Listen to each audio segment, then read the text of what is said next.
HPSC assistant professor economics का exam हुआ है, स्क्रीनिंग वाला जो, और उसके रिजल्ट्स में बहुत बच्चों को प्रॉब्लम आ रही है कि समझ नहीं आ रहा मैम क्या उन्होंने बताया है, क्या अभी तक नहीं बताया। तो देखिए मैं सारी चीज़ें आपको यहाँ पे क्लियर कर रही हूँ, ध्यान से समझ लेना।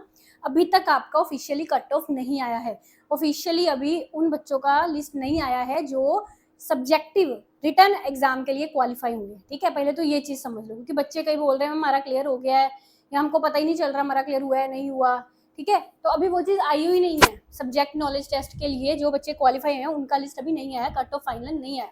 पर मैं इसका आपको एक्सपेक्टेशन बता देती हूँ, सभी चीज़ें क्लियर कर देती हूँ। देखो ये अब वेबसाइट पर हम लोग जब आते हैं तो यहाँ पे 2-3 चीज़ें उन्होंने दी हुई है। एक उन्होंने दिया हुआ है roll number wise marks of all candidates, ठीक है।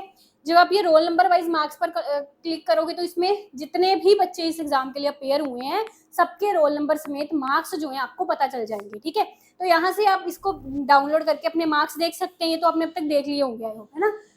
ये अब अगली चीज जो इसने दी है, rejected OMR sheets of candidates for the post of assistant professor. मतलब जैसे उन्होंने नोटिफिकेशन में भी बोला था कि ये चीज़ें आपको OMR शीट्स पर इस तरह करके आनी है, तो कुछ OMR शीट्स उसके कारण रिजेक्ट हुई हैं, जो बच्चे जो हैं कुछ गलत करके आ गए हैं OMR शीट्स में, ठीक है।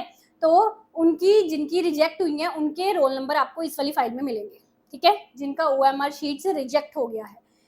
आगे अब ये जो नोटिस है इसको ध्यान से देखो, इसमें बड़े बच्चे कंफ्यूज हैं, उनको समझ नहीं आ रही कि 24 तारीख को उन्होंने किसको बुलाया है अपने डॉक्यूमेंट वेरिफिकेशन के लिए। ध्यान से समझो, ये क्या है, announcement regarding display of marks and scrutiny of documents for the post of assistant professor. देखो इस नोटिस में अभी तक उन्होंने ऐसा कुछ नहीं कहा कि ये बच्चे क्वालिफाई हो गए सब्जेक्टिव नॉलेज के लिए और इनको बुलाया गया, इनको नहीं बुलाया गया सब्जेक्ट नॉलेज टेस्ट के लिए, ऐसा इसमें कुछ नहीं है। देखो इसमें क्या है, उसने कहा है, ध्यान से समझो, इसमें ये कहा गया है, ये उन कैंडिडेट्स के मार्क्स की बात कर रहे हैं।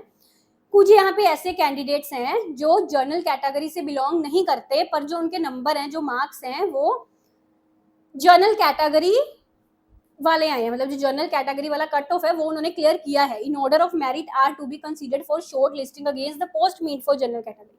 मतलब वो है जनरल कैटेगरी के नहीं, पर जो उनका मेरिट बना है, जो उनके मार्क्स बने हैं, वो जनरल कैटेगरी जितने बने हैं, ठीक है। तो अब उनको जनरल कैटेगरी में कंसीडर किया जाए ना कंसीडर किया जाए, ठीक है, उसके लिए इन बच्चों को उन्होंने बुलाया 24 तारीख को। ये देखो दोबारा से पढ़ो, the candidates belonging to the categories other than general category in order of merit are to be considered. Merit के आधार पर उनको जर्नल के लिए शॉर्टलिस्ट करने की बात यहाँ पे करी जा रही है, ठीक है।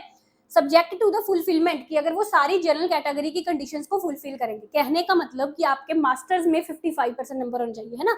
स्टार्टिंग से जनरल कैटेगरी के बड़े क्रिटेरिया होते हैं, मास्टर में 55 लेकर आओ, इसमें वो वाले क्रिटेरियाज अगर आपके फुलफिल होंगे तो उन कैंडिडेट्स को जनरल में कंसीडर कर लिया जाएगा जिनके मार्क्स जनरल जितने हैं पर वो जनरल वाले नहीं है।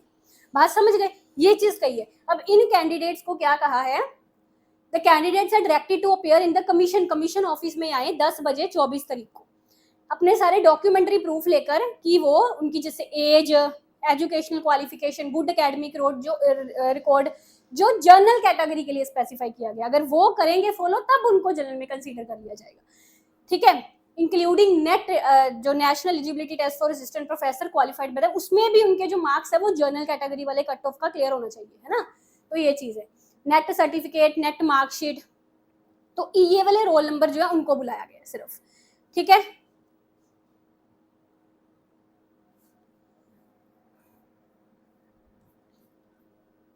तो इसमें ये चीज है, तो मतलब ये सिर्फ उनके लिए नोटिस है जो बच्चे जनरल कैटेगरी के नहीं हैं पर उनके मार्क्स जनरल कैटेगरी जितने आए हैं, तो ये रोल नंबर जिनके मेंशन है सिर्फ उनको जाना है।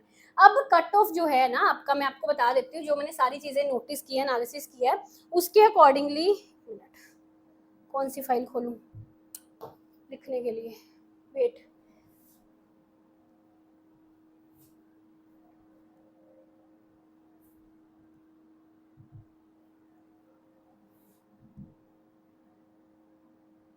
हाँ यहाँ पे लिखती हूँ। देखो जो मैंने सभी चीजें एनालिसिस की हैं उसके अकॉर्डिंग जो जनरल वालों का कट ऑफ है ना वो 64 to 66% के बीच में जाएगा, ठीक है। तो इसके बीच में जनरल वाला आप इसके अकॉर्डिंगली अपना अनुमान लगा लीजिए। अभी फाइनल कट ऑफ इनके द्वारा नहीं रिलीज किया गया, ठीक है, वो करेंगे अभी, पहले 24 तारीख को सारा देख लेना इन कैंडिडेट्स का, फिर उसके बाद वो फाइनल कट ऑफ रिलीज करेंगे जो जिन बच्चों को सब्जेक्ट नॉलेज टेस्ट के लिए उन्होंने जिनकी लिस्ट तैयार, वो अभी आपकी आनी है लिस्ट, जो सब्जेक्ट नॉलेज टेस्ट देंगे बच्चे, वो भी आई नहीं है, ठीक है, वो आएगी, जल्दी ही आएगी, 24 में ये सारा हो जाए, 24 तारीख को, 25 तक वो हार्डली अपलोड कर देंगे वो लिस्ट जिन बच्चों ने सब्जेक्ट नॉलेज टेस्ट देने, ठीक है जी।